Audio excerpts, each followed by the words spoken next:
இது 12 மணியா? ஐயோ, இது போய் வாக்கிங் போகிற நேரம் சொல்லுவாங்களே. இங்கே தனியாக விட்டுட்டு போயிட்டாங்களே. இது என்ன பெட்ரூமா? இது பெரிய மைதானம் மாதிரி இருக்கு. கொடுக்கும்போது ஸ்டைலாக வாங்கிட்டோம். இப்போ படுக்கும்போது லப்கு லப்கு லப்கு லப்கு அடிக்குதே. ஈஸ்வரா,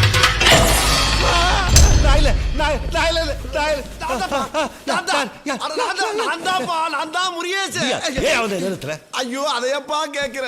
என் பொண்டாட்டியுடைய குரட்டை தொலை தாங்க முடியல. ராத்திரி ஆயிடுச்சுனா நடந்தா மோகினி மாதிரி இருக்கா, படுத்தா பேய் மாதிரி இருக்கா. அந்த சாமியாட்ட கதை கட்டல இருந்து எனக்கு நிம்மதியே இல்லப்பா. பேசாம நம்ம 2 பேரும் இங்கே கட்டி பிடிச்சு படுத்துருவோமா? வேண்டாம். அது சரி, நீ எதிர்பார்த்தது என்ன? ஏப்பா நீ ஒரு டாக்டர் தானே? எஸ். என் சந்தேகத்தை கொஞ்சம் தீர்த்து வைய. என்ன முருகேஷா? அதாவது பேய் இருக்கா இல்லையா, பார்த்திருக்காங்களா பார்க்கலையா, நம்பலாமா நம்பப்படாதா, இது எனக்கு தெரிஞ்சாகணும். இதுக்கேப்பா நீ இத்தனை தடவை திரும்புற? அதுக்கு அந்த சாமியாரே தேவலை போல் இருக்க.